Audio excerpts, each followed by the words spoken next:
Well, hello and welcome to a Saturday Daily. We have a bunch of interesting cards, a bunch of two-cost cards, and a wild mix of different expansions. This is going to be interesting. As always, I will start by going through the cards one by one. Feel free to skip to the timestamp where I start with the rest of the stuff. So we have Vineyard, which costs a potion and is worth 1 victory point per 3 action cards we have.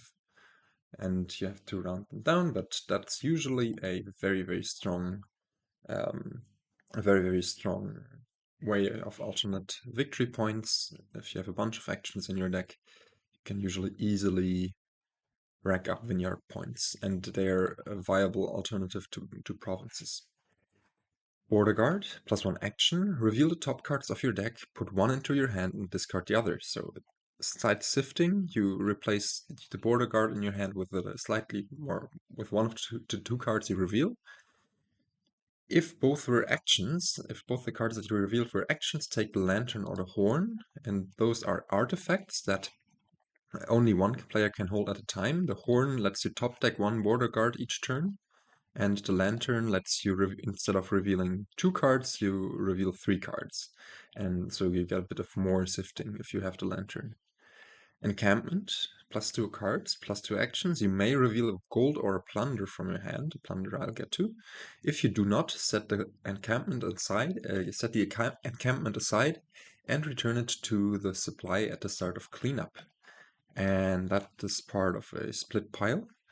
And that means that if top 5 cards are encampments, then the bottom 5 cards are plunders. And yeah, you shouldn't sleep on those. They are very important usually. It sucks if you have to set them aside. And so you usually only want to play when you play them when you want to, when you can more or less guarantee to reveal a plunder or gold. Unless it's really early in the game and you don't care and you just need the 2 cards and 2 actions. But they are both draw and village and very impactful pile. And plunder just says it's silver essentially with +1 victory point slapped on it. So if you have 3 of them and you draw your deck each turn, you get 3 victory points for free, which is quite good. Then we have Peasant, which is part of a Traveler line. And Peasant says, +1 buy, +1 coin. When you discard this from play, you may exchange it for a soldier. And yeah, not super strong, of course, but the cards you can exchange for get successively stronger.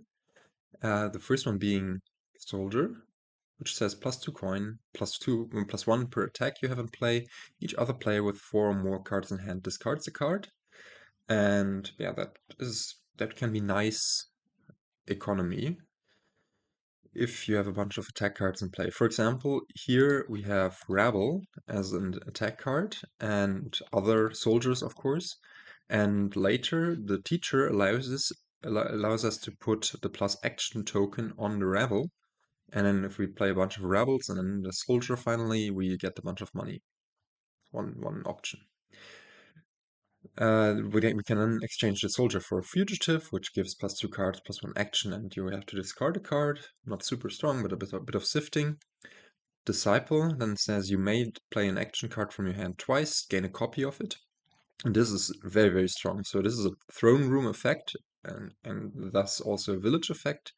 If you play it on border guard, you play the border guard twice, draw 2 cards, have 2 actions, and you gain another border guard, for example. And yeah, this disciple is sometimes believed to be even stronger than teacher, or just because it gives you pile pressure, it is faster, it's village, it's a throne room, and if you exchange it for a teacher, you basically have to spend 1 turn putting the teacher onto your tavern mat. So the tavern mat is some external mat, and only after you've played the teacher terminally, it has done nothing for you that turn, you can call it at the start of your next turn or one of your next turns. If it's on your tavern mat for moving the +1 card, +1 action, +1 buy, or +1 coin token to an action supply pile we have no tokens on. And then when we play a card from that pile, we first get that bonus. if you put that token on the plunder encampment pile, because they are an action supply pile, also the plunder will give us that bonus, notably. And yeah, it's of course very strong, but it's sometimes a bit slow. We have search, +2 coins. Next time a supply pile empties, trash this and gain loot. And loots are those 15 different, yeah, usually 3 coin gold variants that give you other bonuses. And most of them have a +buy slapped on, like 2/3 of them, and some, like Spell Scroll, do not give you +3, but rather a different effect. I'm not going to go through them one by one, but you get the idea. Necromancer says choose a face-up non-duration action from the trash, turn it face down for the turn, and play it, leaving it there. And because Necromancer plays cards from the trash starts with already 3 action cards in them. So the Zombie Apprentice, where we trash an action from our hand for +3 cards in 1 action. The Mason, trash the top card of your deck, you may gain a card costing up to 1 more than it. And the Zombie Spy, +1 card, +1 action. Look at the top card of your deck, discard it or put it back. Then we have Treasure Map. Trash this and a treasure map from your hand. If you trash 2 treasure maps, gain 4 golds onto your deck. Usually very awkward, because the 4 golds on top of your deck, you really want to draw into them on the same turn you play the treasure maps, and you have to match up the treasure maps. It's one of the weakest cards that has remained after the second editions, in my opinion. We have Crypt.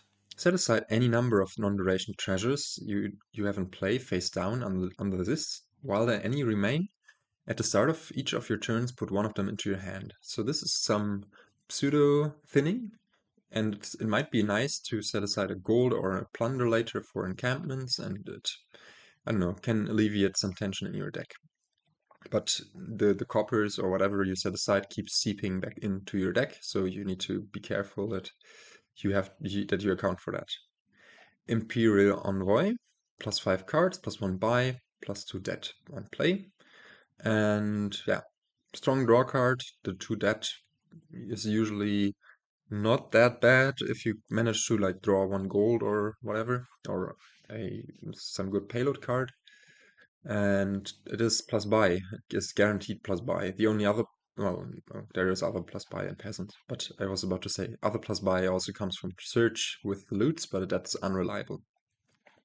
Finally, Rabble, +3 cards. Each other player reveals the top 3 cards of their deck, discards the actions and treasures, and puts the rest back in any order they choose. So they top deck, I don't know, victory cards, they top deck Crypt, like because it's a night card.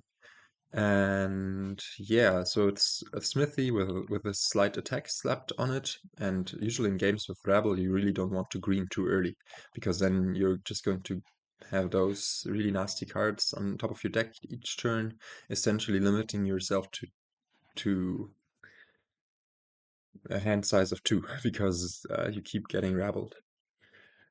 And yeah, we then have Expedition, which is an event you buy for 3. Draw 2 extra cards for your next hand. Simple but nice, usually.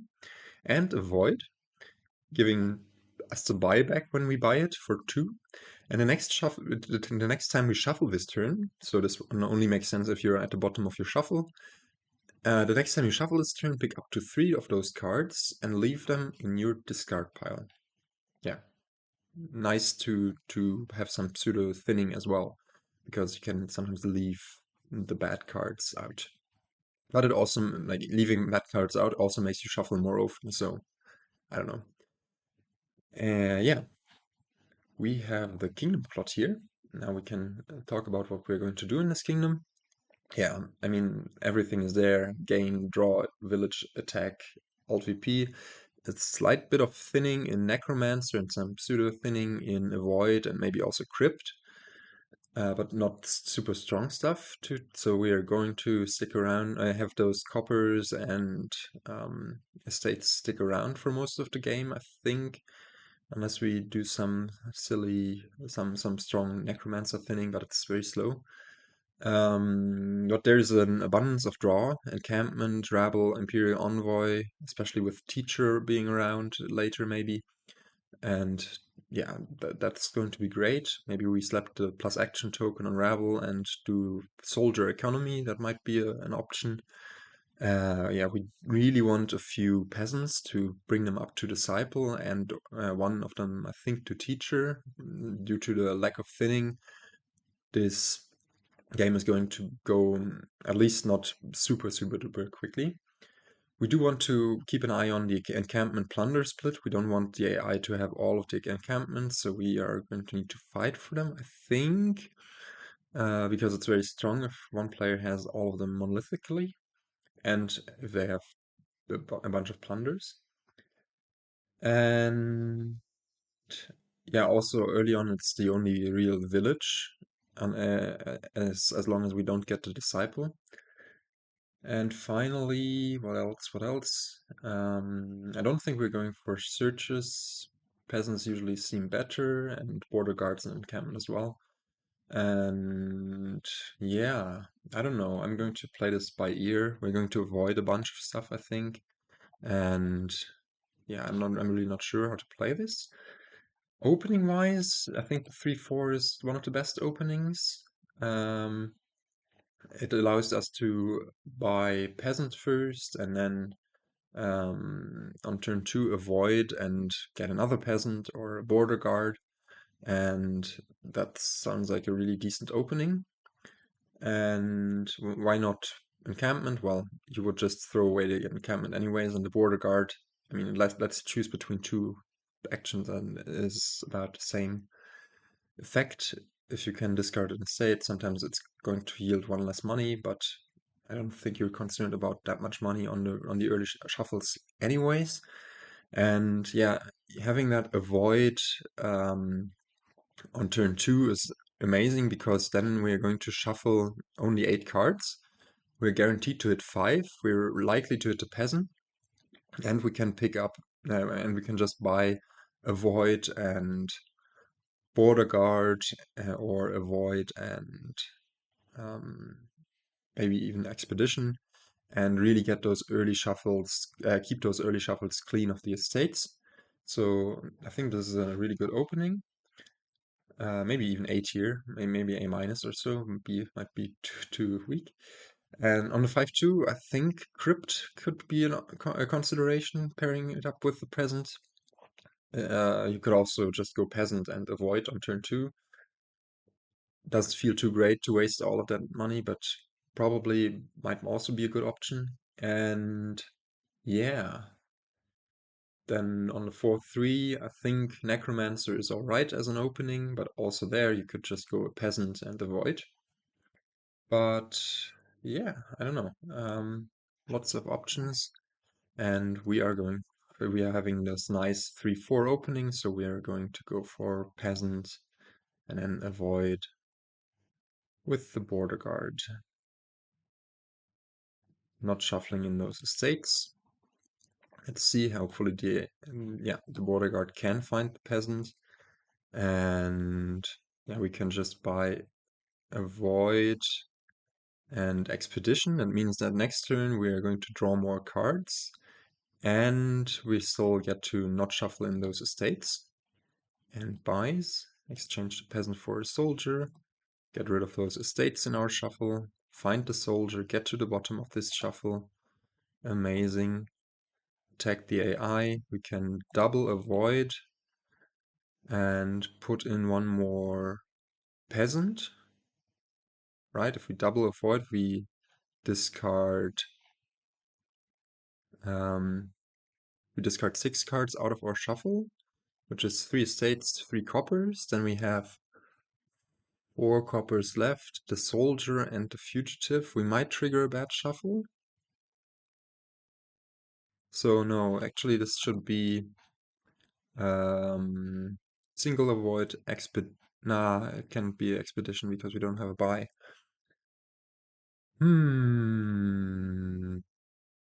Or we triple avoid peasant. If we triple avoid, we discard 9 cards. Then we have, or is it up to? Yeah, it's up to 3 cards. We will have, let's see. No, I think double avoid is the correct way to go. and get this peasant in, because we now will have the action once again. So 4, 5, 6, 7 cards. Hopefully we find the putative on top of the shuffle and then we don't have to trigger this next one. Amazing. Can just discard the border guard, play this peasant, and go for avoid expedition once again. I know it seems like we're just spinning a lot, but getting those peasants up seems quite nice.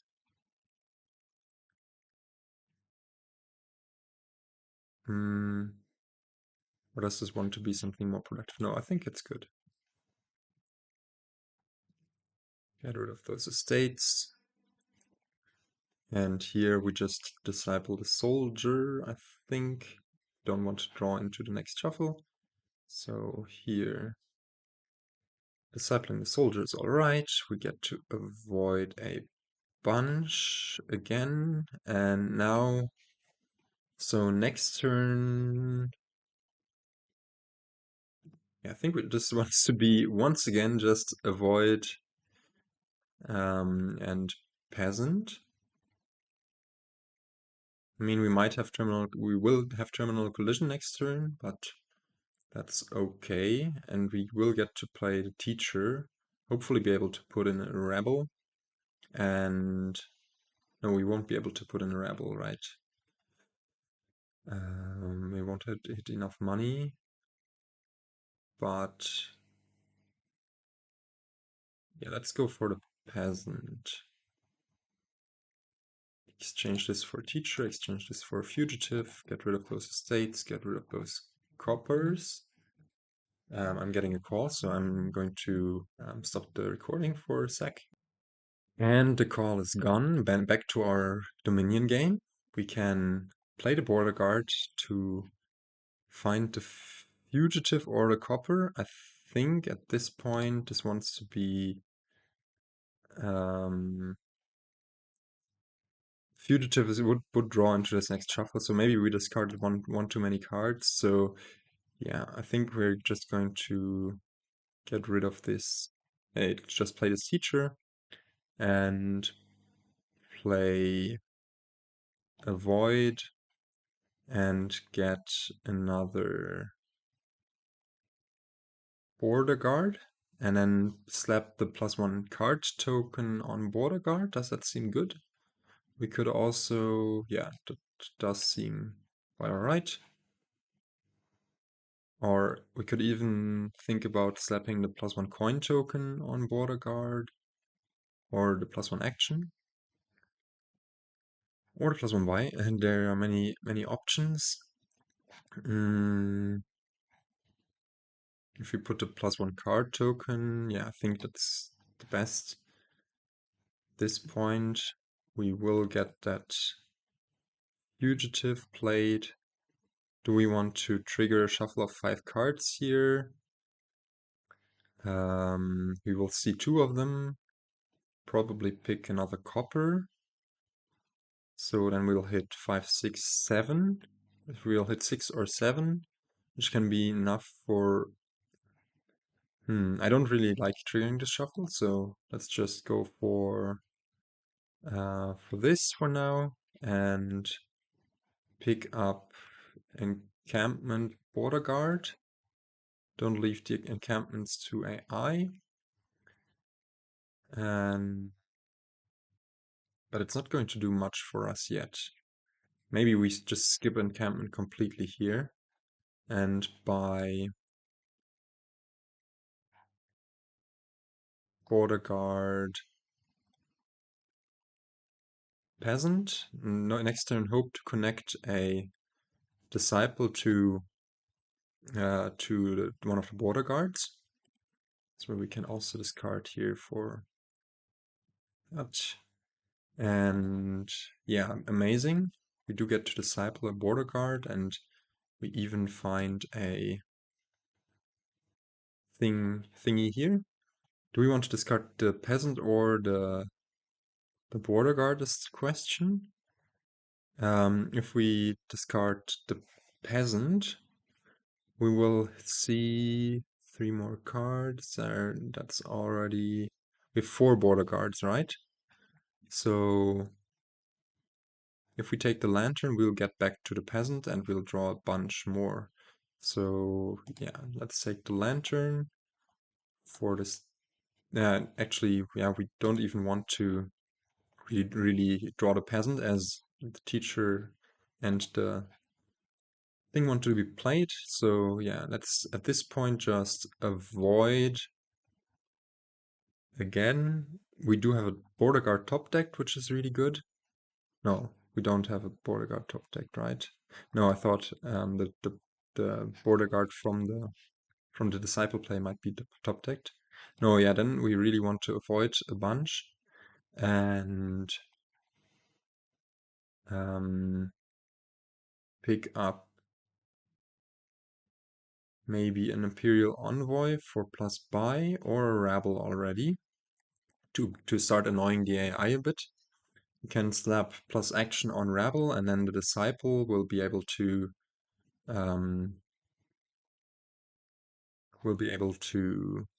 double play Rabble for village, for proper village, or just border guards.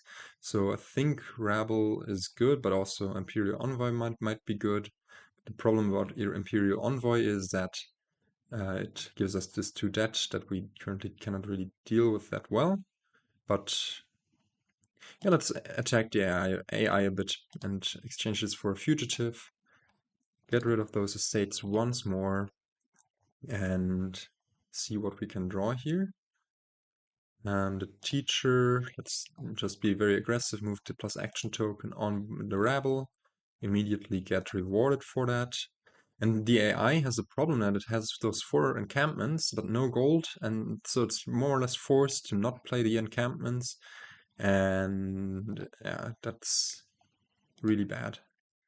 We can double play this border guard, and we do draw our deck. Yeah, had we not drawn the border guard, I would have skipped on the last border guard play, but this way I want to clean this shuffle. And now finally, what turn is it? I mean, it's turn 10. we draw deck for the first time after having used the void on this bunch.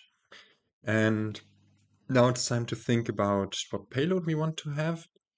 I think the payload is going to be a bunch of peasant, I mean soldier stuff paired with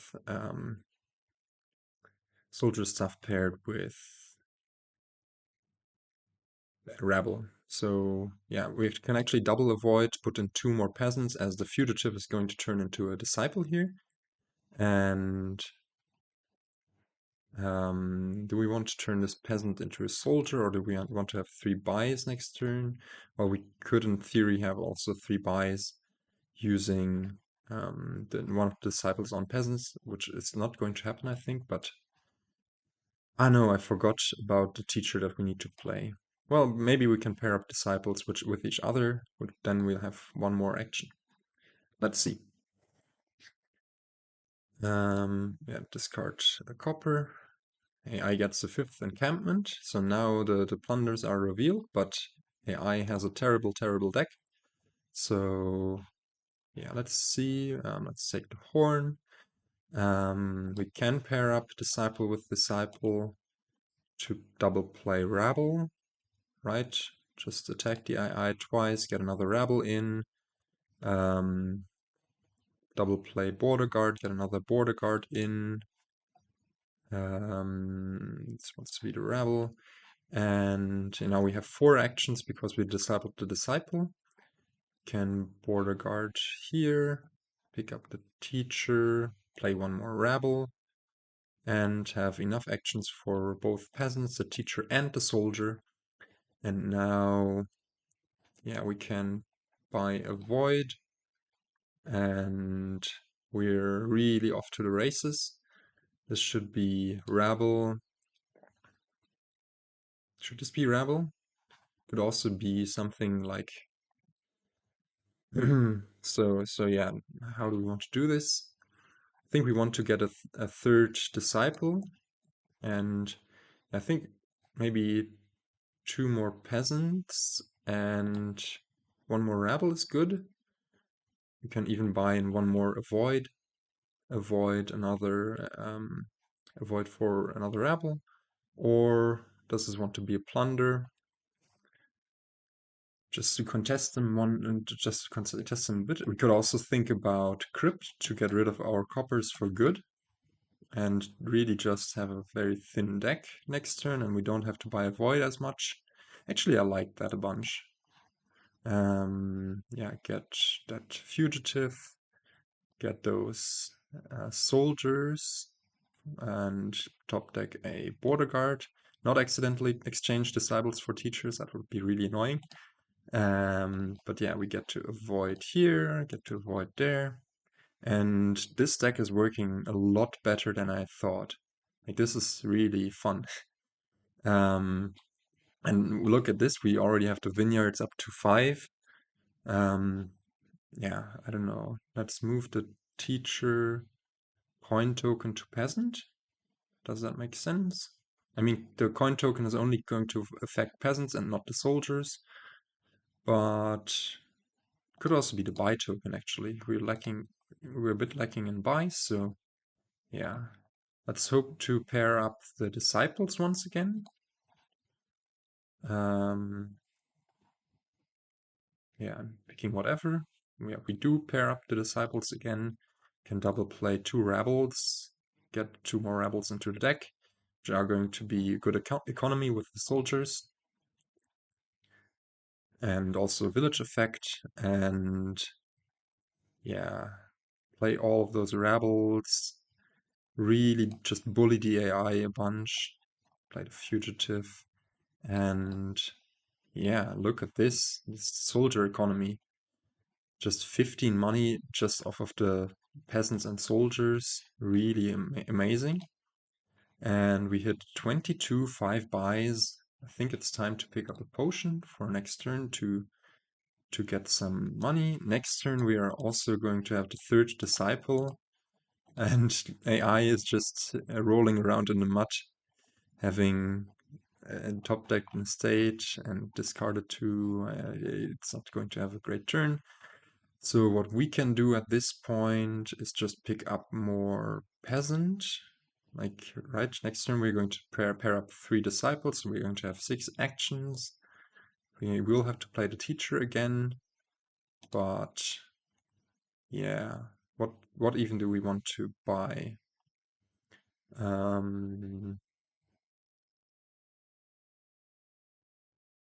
Maybe 3rd peasant. Avoid a bit. Actually, we only need to avoid once to get rid of the estates, because the crypt is going to eat up all of the coppers. And we can the expedition is bad because I mean we don't need it. We could just province, I guess.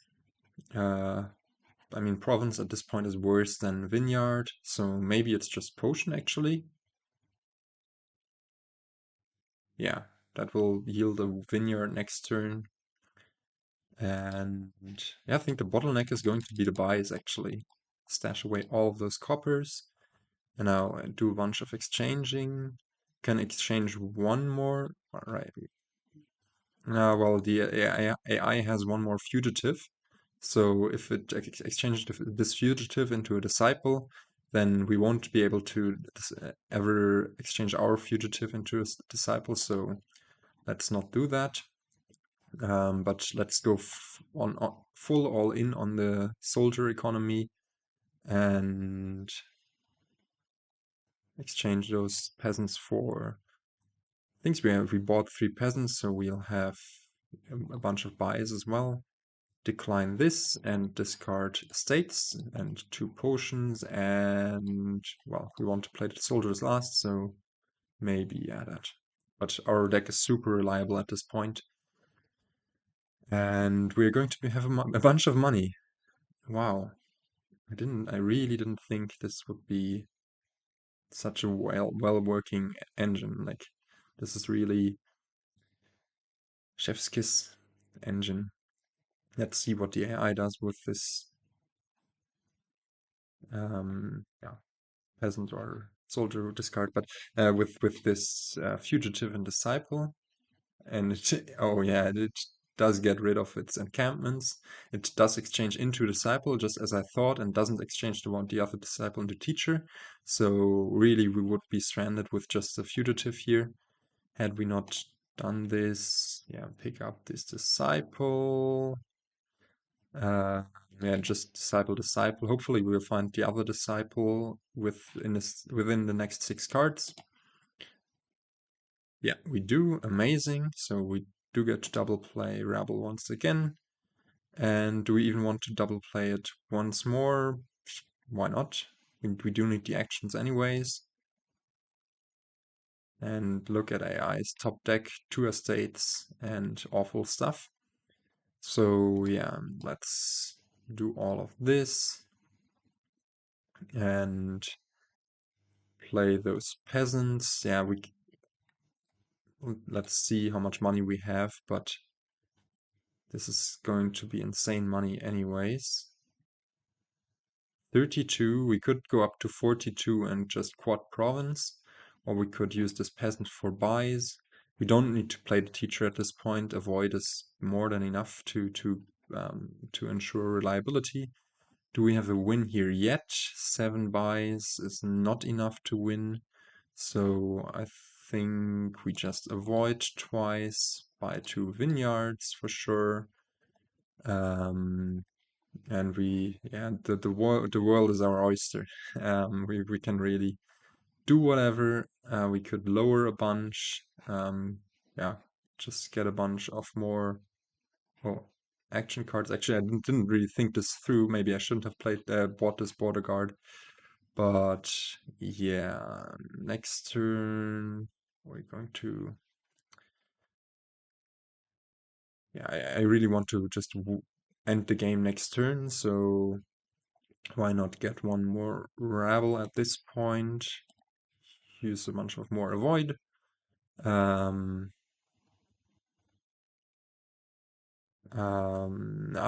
we missed out on. Oh man. No, I really hate myself for buying that border guard. We missed out on just buying 6 potions and next turn emptying the vineyards. Oh, that would have been so fun. Hmm. Well, we are going to have to end the game in a more conventional way then. Just buy 1 more potion, 2 more potion, and we are not going to have the buys to even end the game next turn then. Oh man, this is going to be a turn slower than I had wanted it to be. Um, but yeah, let's avoid this, avoid those, avoid those. How many times did I buy avoid? I don't even remember. Okay, apparently that often. Discard Peasant Border Guard. And yeah, look at this awful, awful stuff AI has going on, while we, on the other hand, are very, very happy. We are going to get to pair up the disciples once again. Well, maybe not. Now, where is the 3rd disciple? He can come out there. Perfect. I guess we probably have a win on peasants now, but it's just so boring. We can, like, double play this peasant, and then yeah, now yeah, we have to win on peasants, but I wish we would have had the win on something else. If we play this soldier, we have 15, which is going to be enough to empty the peasants and buy 4 vineyards. I think that's just about the best we can do, right? could also have 2 buys less, but then we cannot buy 4 vineyards, so yeah, let's go for that. It's still a stylish win, but not the one I could have had. I could have, if I hadn't been stupid last turn, we could have piled on the vineyards, which would have been amazing. I even forgot about more money from other stuff, and I'm going to cheat here. Yeah, the Vineyard just triggered, so I don't have, and buying another action card will not be a thing. We need to set up the next turn for sure, so avoid is very important here, and we can end the game by buying a duchy. Now, let's not exchange anything. We can top deck something, decline, and yeah, get those nasty estates out of our deck and have this really nice 14-turn win, 78 points. A super beautiful deck. I wasn't sure this was going to work out this well. Like I didn't see that. I just my short-term goal was to just improve the peasant line a bunch and then see where we get from there. But it paid off that we had those early turns where we just cycled with Avoid and Expedition stuff. We also had a few draws where we were a bit lucky that the peasant line was on top of the shuffled cards and not in the bottom. But yeah, wow, this was a really cool deck. Let me show you the decks once again. AI had this very sorry excuse for a deck. Encampment plunder stuff didn't matter at all. I mean, I did get 1 victory point from it.